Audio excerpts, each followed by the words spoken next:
Hi friends, it's Mrs. Mayo. I'm here for story time again. And today I'm going to read a book to you that we've read before, but usually it takes at least 2 class times to read this book because it's so long. But guess what? Today we get to read the whole thing.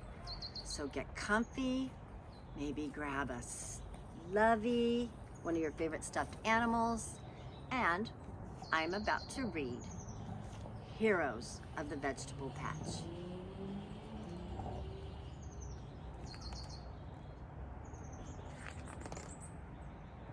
Heroes of the Vegetable Patch.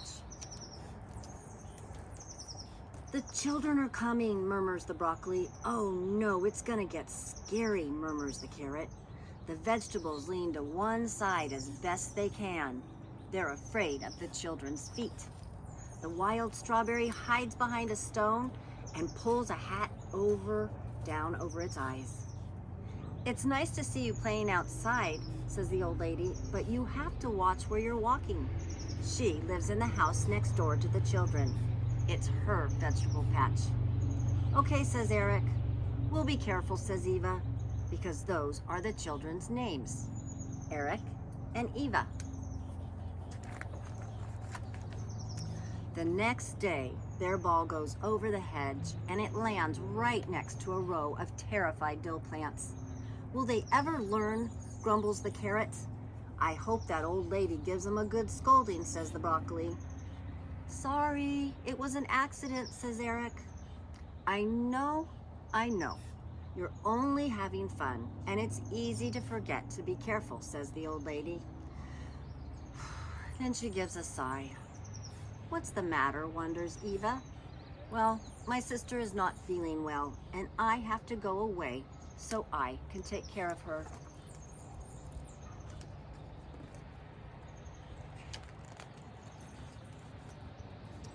When the old lady has gone away and the children play in the vegetable patch every single day, there's so many great places to hide. Eva hides behind a red currant berry bush. Gosh, it's hot, isn't it? The red currants murmured. Yes, it is, and we're not getting any water, sighs the broccoli. I'll be turning all yellow and horrible soon, and no one will want me. And soon, I'll fall off my plant, says the strawberry.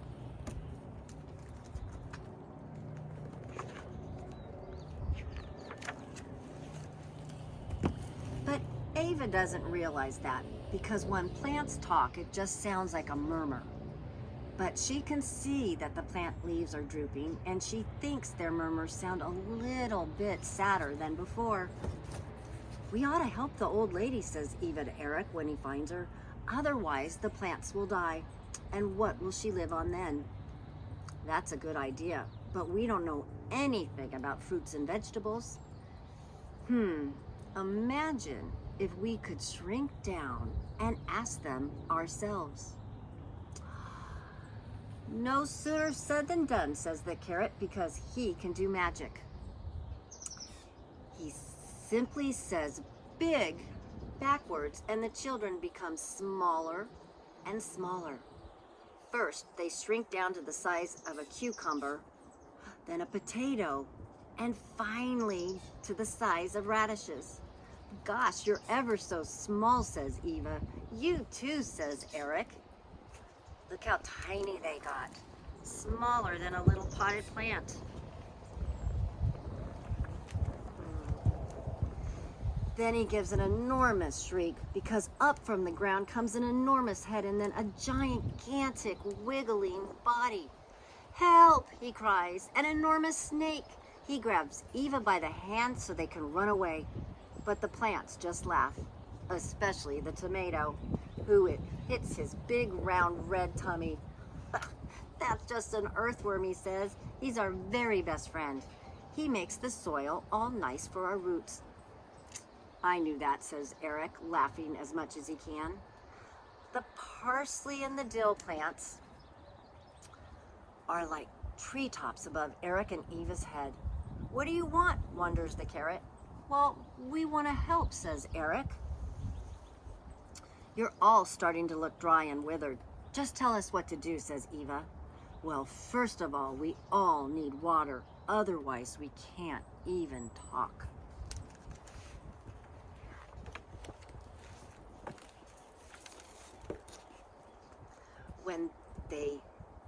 When they're finished their work for the day, they play with the young fruits and vegetables.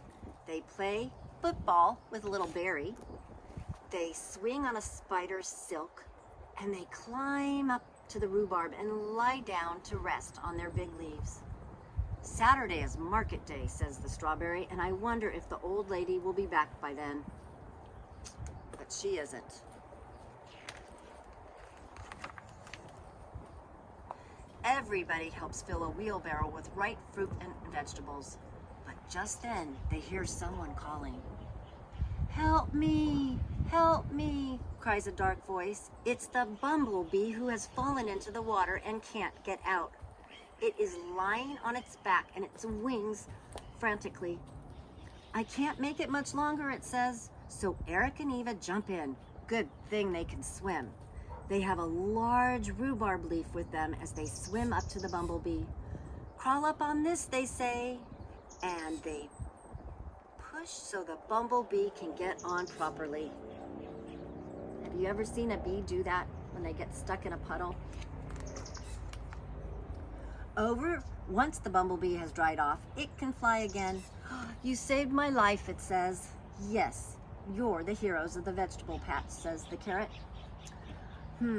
I'd never had believed it." "Neither would we," says Eva, "but we better hurry or we won't make it to the market." "Come and get your fruits and vegetables," shouts Eric. And Eva is in charge of the money because she's the best at counting. They sell potatoes and dill and parsley and carrots and broccoli and berries. Everyone wants to buy the children's fruit and vegetables, and they keep the money in a cash box.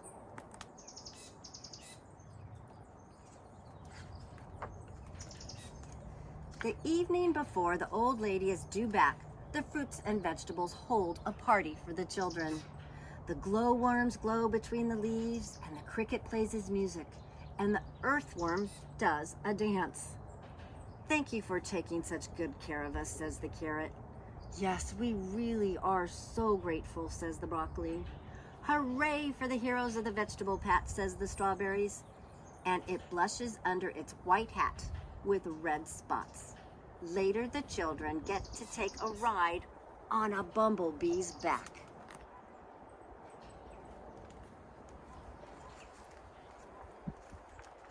When the old lady comes home, she's both happy and sad at the same time.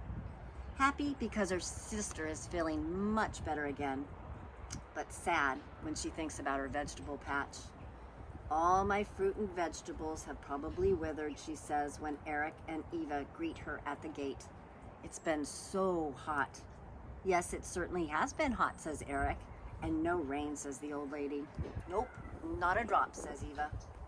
When the old lady sees her vegetable patch, she doesn't say anything at first, and then she gets tears in her eyes. Tears of joy. She breathes in deeply to smell all the lovely smells. "Was it you two who saved my fruit and vegetables?" she asked. "Well, we helped out a little bit." "I don't know what to say," says the old lady, drying her eyes. "Well, just say thank you," says Eric.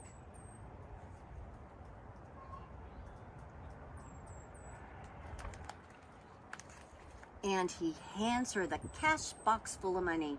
"Well, goodness gracious me, I don't even know what to call you." "Well, call us the heroes of the vegetable patch," says Eva. And all around them, the plants gave a warm murmur. "Thank you ever so much. Come back tomorrow," they say.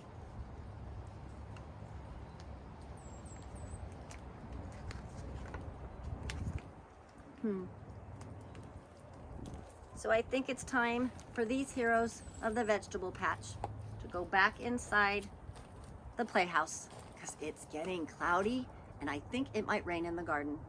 So until our next story time, I'll say goodbye. Take care.